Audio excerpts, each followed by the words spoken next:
Olá, buenas noches. Eu sou Fernando Torres, oficial de medios de Conmebol en este partido, Atlético Paranaense e Jorge Wilstermann. Vamos empezar a conferência com o jogador de Jorge Wilstermann. Primeira pergunta, Paola Ariani, de Game Over Deportes. Leonel Justiniano. Tras sumar de local y depender de ustedes mismos, ¿es posible soñar con una clasificación también de visita en Chile? Bueno, buenas noches. Efectivamente, creo que nuestra mente está poder pasar de fase. Hoy día sacamos un punto valioso que nos permite soñar con la clasificación y creo que tenemos mucha fe y mucho optimismo que se nos pueden dar las cosas para poder clasificar. Obviamente tenemos un partido bastante duro también de visitante con Colo-Colo y Dios mediante vamos a tener tiempo para poder prepararlo y plasmarlo de la mejor manera, ¿no? Más una pregunta de Hernán Marcelo González. Tras este punto em Brasil, como será a planificação do plantel pensando em partido em Chile frente a Colo-Colo? Você crê em um equipo tão difícil quanto o Atlético?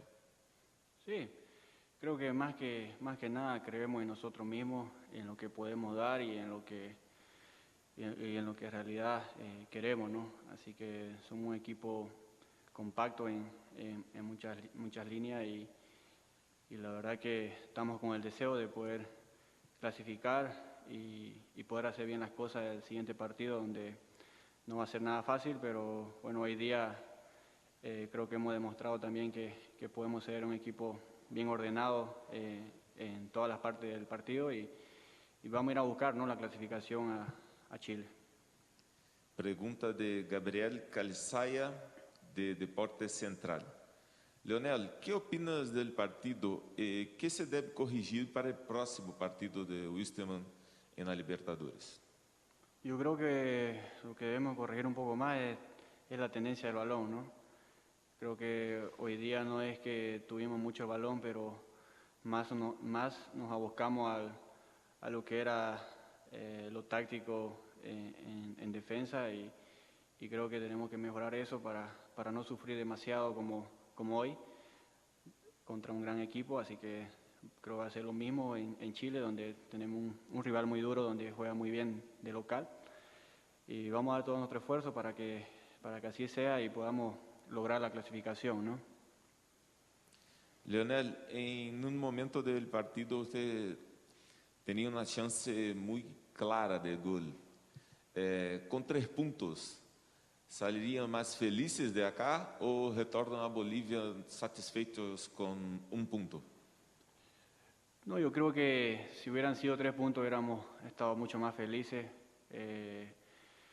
porque creo que eso ya nos pondría casi un pie adentro de los octavos, pero creo que a pesar de ello logramos un punto valioso que nos permite seguir por la lucha en la última fecha y dependemos solamente de nosotros. Esperemos que se nos dé todo lo que estamos pensando y vamos a plasmar todo lo mejor para el siguiente partido, donde lo que importa es clasificar, ¿no? ¿Y cuál es el sentimiento de actuar en la cancha con el gramado sintético? ¿Mucha diferencia para usted? Sí, efectivamente. Ya habíamos jugado en Bolivia en pasto sintético, pero creo que era muy diferente al de allá. El de aquí era un poco más rápido, el balón corría diferente, pero creo que no es excusa. Ambos equipos juegan de la misma manera y creo que estamos contentos por el rendimiento más que todo, ¿no?, de general del equipo, del esfuerzo y todas las ganas que se puso dentro de la cancha, ¿no? Muchas gracias, Leonel. Muchas gracias, hasta luego. Leonel Justiniano, jugador de Jorge Wilstermann. Vamos agora com o treinador Cristian Díaz.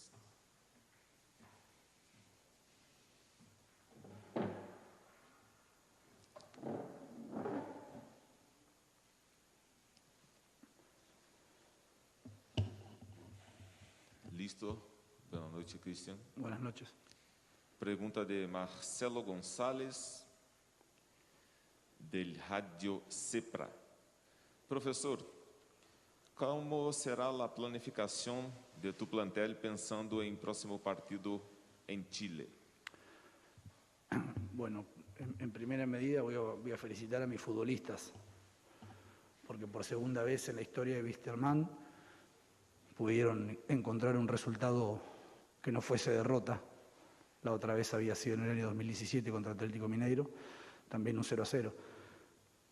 Fue un muy difícil partido donde teníamos que trabajarlo de principio a fin con mucha actitud mental, con mucho sacrificio y con mucho esfuerzo. Eso lógicamente era mucho más fácil que le saliese a futbolistas de las características de Justiniano, justamente de Torrico, de los defensas, pero jugadores como Serginho, como Pochi Chávez, como Pato Rodríguez, como Tonino Melgar, como Gilbert Álvarez o como Arrascaita, con otras características, hicieron un esfuerzo encomiable en beneficio del equipo. Sacrificaron situaciones personales en el estilo de juego por el beneficio grupal, y esa es una de las cosas que a este equipo lo ha caracterizado. Hoy a prácticamente 20 días de pensar de jugar contra Colo-Colo en Chile, me parece muy prematuro. Creo que acabamos de, más allá de que no hemos logrado nada, y eso tiene que quedar bien en claro, hemos logrado algo muy importante para la historia del club. Este partido, insisto, si bien no pudo entrar la de Toni, que fue la más clara que tuvimos, quedará en la historia como una de las veces que Wisterman vino a Brasil a jugar contra un gran equipo en un campo muy complicado como es este, como usted le preguntaba a Justiniano, por el césped artificial al cual no estamos acostumbrados. Sin embargo, el equipo hizo un gran partido. Pergunta de Paola Pérez, de Game Over Deportes. ¿Cree que Wisterman supo resolver bien el cambio de planes que le significó debido a los jugadores que salieron lesionados en el partido? Sí, definitivamente sí, porque la estructura que habíamos trabajado en 3 sesiones de entrenamiento previas a este partido, que no fueron largas, pero sí fueron específicas y muy bien desarrolladas por los futbolistas, fue bien interpretada por todos y cada uno de ellos a los que les tocó participar, ya sea de entrada o de cambio. No fue un partido fácil, un partido que ya nos habíamos dicho que íbamos a tener que sufrir. Paranaense es un equipo que juega realmente muy bien al fútbol. Felicito a este equipo que fue a casa y nos ganó sobre el final, pero nos ganó. Creo que es un equipo, yo lo describí con mis futbolistas, un equipo fácil de analizar en su estilo de juego, pero muy difícil y muy complicado de enfrentar, porque tiene muy buen pie, tiene paciencia, superan líneas con facilidad, tienen mucha precisión, obviamente conocen muy bien su estadio, su campo de juego, y nos la hicieron pasar, sobre todo en algunos momentos de la segunda parte, donde hubo alguna que otra opción más de gol, que en la primera nos la hicieron pasar realmente mal. Me quedo con la felicitación de su entrenador para con nosotros. Quiere decir que Wisterman vino aquí, y a diferencia de Peñarol, y a diferencia de Colo-Colo, creo que fuimos más competitivos, más agresivos. A los 3 equipos nos costó mucho generarle opciones de gol a para mí el mejor equipo del grupo. Pero bueno, mi equipo fue el único que pudo llevarse algo de este difícil reducto. Pergunta de Miguel Briceño, de Más Deportes, de Radio Camiri Bolivia. Frente a este meritorio empate, su equipo ya ha conseguido en la cancha el concepto táctico que usted veía de sus jugadores? A ver si entendí la pregunta. Para este partido puntualmente nosotros cambiamos nuestra manera de jugar. Creo que si hubiésemos planteado un partido como el de casa o como otros partidos, ya sea de la liga local, hubiese sido un error en el plan de juego planificado por nosotros como cuerpo técnico. Pero tengo un grupo realmente muy sacrificado. Tengo un buen grupo, hace prácticamente 60 y pico de días que estamos dentro de un hotel, que dejaron de ver a sus familias casi en la totalidad del tiempo, que se abocaron a esta difícil empresa que tenemos, que es cumplir el sueño de clasificar a octavos de final, llegamos a estos partidos, vale la pena recordarlo, sin competencia oficial, sin partidos amistosos, solamente con la preparación grupal. Entonces, me parece que son más cosas positivas que las otras. Sin embargo, no hemos logrado absolutamente nada. Falta una jornada y el único equipo que está tranquilo en el grupo justamente es Paranaense. Pergunta de Gabriel Caliçaia Vilca, de Deportes Central Bolívia. Cristian, que balance saca del partido y cómo se debe afrontar a Colo-Colo la próxima fecha? Bueno, respecto a Colo-Colo ya habrá tiempo para responder la pregunta y el balance que saco es, independientemente del resultado, porque al final lo podíamos haber perdido en algún cabezazo, en alguna situación de centro, remate, por la calidad y la jerarquía de los chicos de Paranaense. Cada vez que ellos entraban a nuestra área, los centros eran todos buenos, son brasileños, juegan bien al fútbol, tienen buena pegada, tienen buena técnica. Entonces el balance es que hicimos un partido tácticamente con mucha disciplina y con mucho esfuerzo. Como decía Lionel, tuvimos menos la pelota y era obvio, era lógico que eso ocurriese.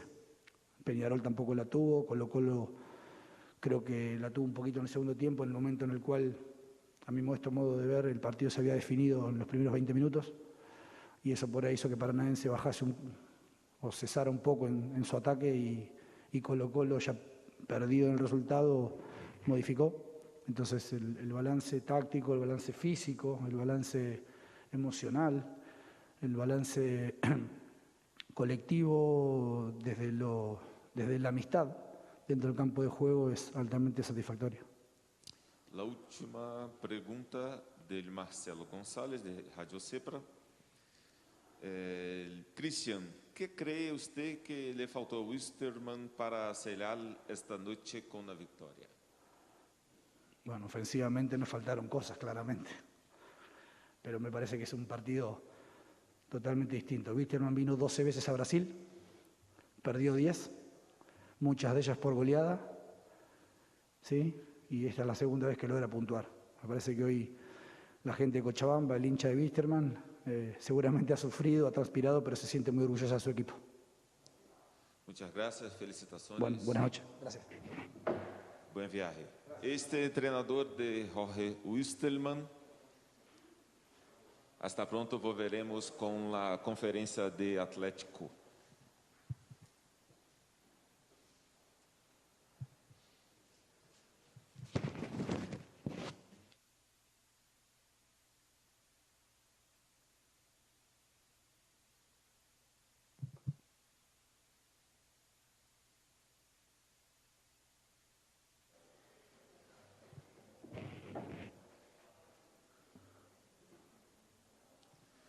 Boa noite, Abner. Sou Fernando Torres. Estou aqui hoje como oficial de mídia da Comebol e vou fazer as perguntas enviadas pelos jornalistas. A Monique Vilela, da Rádio Banda B, está perguntando: Abner, foi um jogo em que vocês insistiram do começo ao fim pela vitória, mantendo a intensidade. Como é para você levar a partida no limite físico dentro de uma sequência grande de jogos nesse mês de setembro? Boa noite. A gente tentou, a gente buscou, como todo jogo é aqui na Arena, a gente tentou impor nosso ritmo. Infelizmente, saímos com empate, mas classificados. Esse era o objetivo. Tentamos, cruzamos, finalizamos, mas o gol hoje não saiu. Mas estamos em primeiro no grupo e vamos em busca da vitória lá contra o Peñarol. Próxima pergunta da Juliana Fontes, da Gazeta do Povo.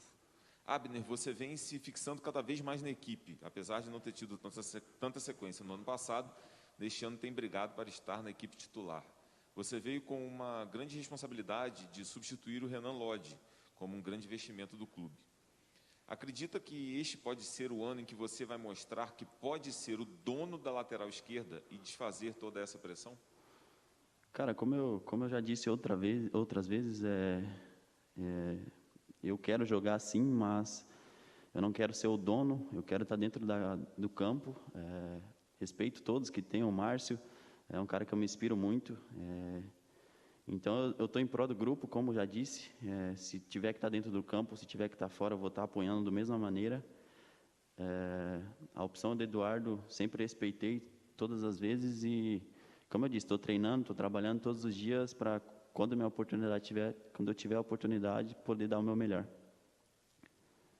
Vamos para a próxima pergunta. Selecionando aqui.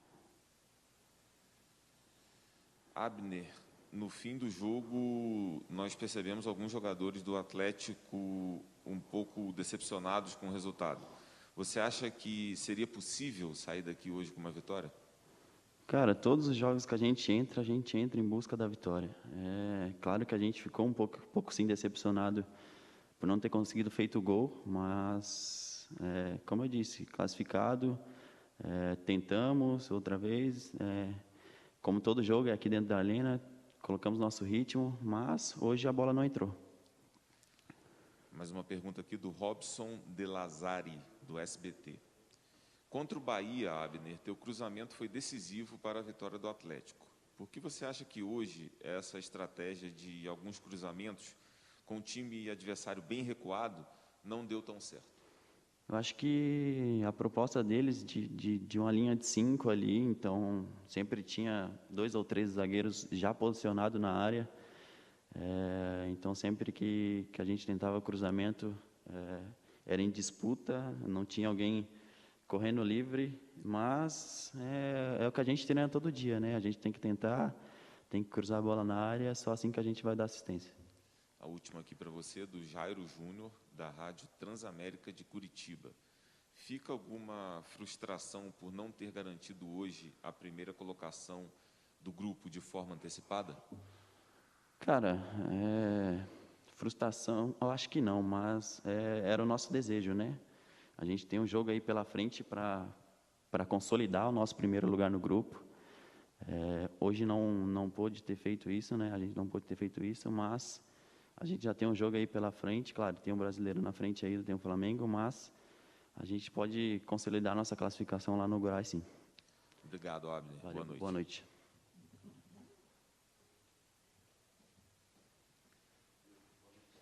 Continuando a entrevista coletiva do Atlético, vamos iniciar as perguntas ao treinador Eduardo Barros. Boa noite, Eduardo. Boa noite. Primeira pergunta do Fernando Freire, do Globoesporte.com. É o segundo jogo seguido que o Atlético sofre muito com a marcação. O que fazer para aumentar esse poder de criação e de finalização? E, pela sequência de jogos, existe alguma chance de poupar jogadores contra o Flamengo? O que fazer é repetir exatamente o que nós fizemos hoje, talvez com um pouco mais de tentativas de finalização de média distância, quando a gente encontrar um adversário tão fechado como estava o Jorge. Mas, considerando todo o contexto e a proposta de jogo do adversário, eu estou muito satisfeito com a produção, mas não com a eficácia. Nós tivemos 15 finalizações, a discutir 6 ou 7 chances reais de gol, e o que nos faltou foi a capacidade de colocar a bola para dentro. Em relação a poupar jogadores, isso é uma questão interna que nós vamos discutir sempre com a direção, com os próprios jogadores, com toda a comissão técnica, para termos sempre uma equipe que represente bem o Atlético e jogue com a intensidade que jogamos hoje. Pergunta da Juliana Fontes, da Gazeta do Povo. Eduardo, com o Atlético já garantido nas oitavas de final da Libertadores, como o time vai voltar suas atenções a realmente entrar na disputa do Brasileirão e qual será o objetivo na competição? Salvo engano, nós temos 4 jogos agora do Campeonato Brasileiro, antes do compromisso contra o Peñarol. Acho que é Flamengo, Ceará, Inter, Corinthians e Atlético Goianiense. 5 jogos antes do próximo compromisso pela Libertadores. Então agora nós vamos mudar a chave. Nós ainda estamos fazendo uma campanha de recuperação no Campeonato Brasileiro e as 2 vitórias consecutivas foram importantes para a gente dar um salto na tabela, mas nós queremos mais, e essa pausa na Libertadores vai permitir que a gente direcione todos os nossos esforços para o Campeonato Brasileiro.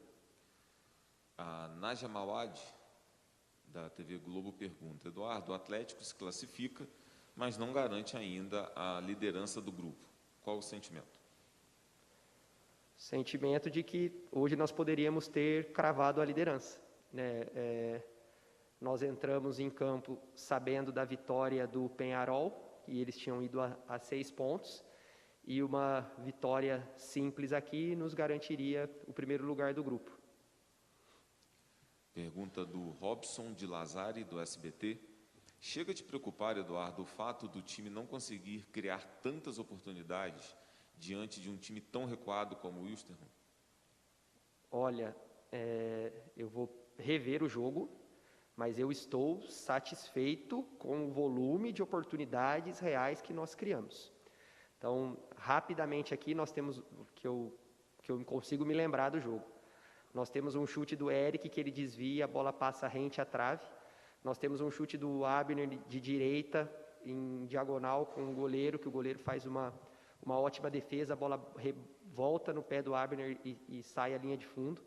Nós temos uma cabeçada do Eric num desvio de escanteio no primeiro tempo, que depois a bola sobe e a gente estava inteiro na bola e o jogador até toca a bola do Jorge Wilstermann, mas no mínimo jogo perigoso ali tinha que ser dado, dada a altura que o jogador da equipe do Jorge levantou o pé.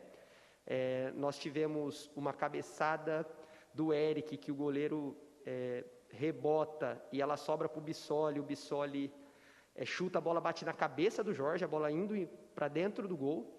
Nós tivemos um cruzamento, que eu não me lembro quem exatamente fez, talvez tenha sido o Thiago Heleno, e o Fábio chega sozinho no segundo pau e ele acaba não conseguindo chegar bem na bola.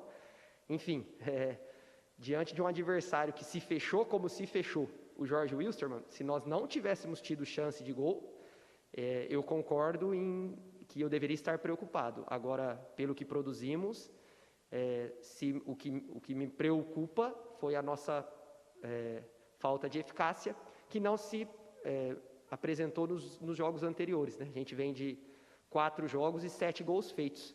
Então, eu prefiro valorizar a entrega, o desempenho, o compromisso com o jogo CAP que os jogadores tiveram, e fica o pesar da gente não ter conseguido transformar todo esse volume em ao menos um gol. Sua resposta tem tudo a ver aqui com a pergunta da Monique Vilela, da Rádio Banda B. Eduardo, a partida de hoje foi um dos jogos em que o Atlético teve mais posse de bola. Por que essa posse não foi convertida em gols?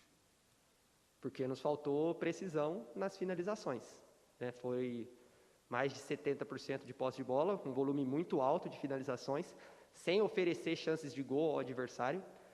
Nós sofremos, se eu não me engano, 3 finalizações deles, uma de muito longa distância e outras 2 que até tiveram certo perigo e foram em contexto de contra-ataque de bola parada, sendo que a gente já tinha feito alterações na equipe. Então, essas alterações mudam um pouco a nossa configuração e isso acabou gerando um desequilíbrio defensivo. Felizmente, a gente acabou neutralizando ambas as situações com o Santos. A produtividade, né, que significa transformar a posse de bola em finalizações, ela foi evidente. O que faltou foi a precisão maior e melhor nas finalizações. O Jairo Júnior, da Rádio Transamérica de Curitiba. Eduardo, chamou a atenção o número excessivo de cruzamentos do time do Atlético. Claro que foram muitos escanteios também, mas mesmo com bola rolando, muita jogada aérea desde os primeiros minutos. Faltou ter um pouco de paciência para entrar na fechada defesa adversária? Eu não sei se paciência, mas que faltou uma melhor estruturação do espaço no campo de ataque, faltou. E aí a gente precisa dar um desconto a esse grupo de jogadores, né, que nós nos preparamos para o jogo do Colo-Colo, que teve um intervalo entre Jorge Wilstermann e a outra partida pela Libertadores, e depois nós emendamos uma sequência de jogos com apenas 2 dias de recuperação entre eles.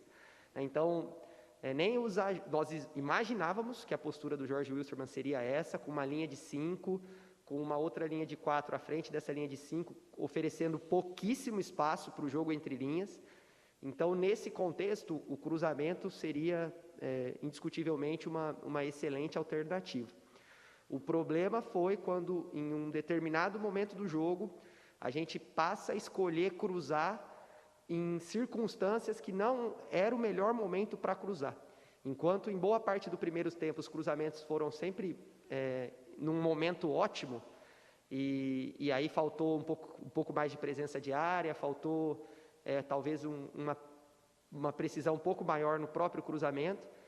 No segundo tempo, a gente acabou se precipitando, escolhendo cruzar de uma região não tão favorável, e aí faltou também um pouco de combinação de movimentos que eu tenho segurança que virão com o tempo. O Gabriel Caliçaia Vilca, do Deporte Central da Bolívia, está perguntando que deficiências você acredita que precisa corrigir até o próximo jogo da Libertadores? Bom, eu já mencionei em outras oportunidades que a equipe ela precisa melhorar em todos os momentos do jogo.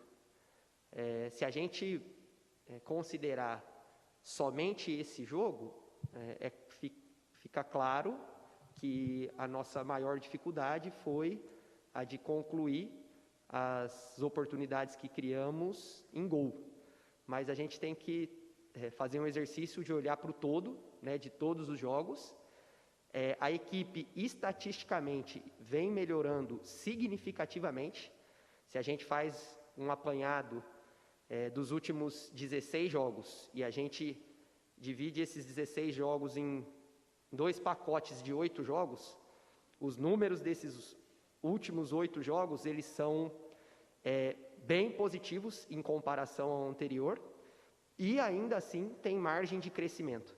Então nós podemos melhorar defensivamente, nós podemos melhorar ofensivamente, nós podemos criar, né, alternativas de estrutura de jogo. Hoje eu gostaria de ter feito uma ou outra alteração, mas em virtude de características dos jogadores. Um exemplo, né, eu não tinha 2 camisas 9 para colocar no jogo. Só tinha o Bissoli, que ainda estava como opção, como suplente, e entrou no decorrer da partida.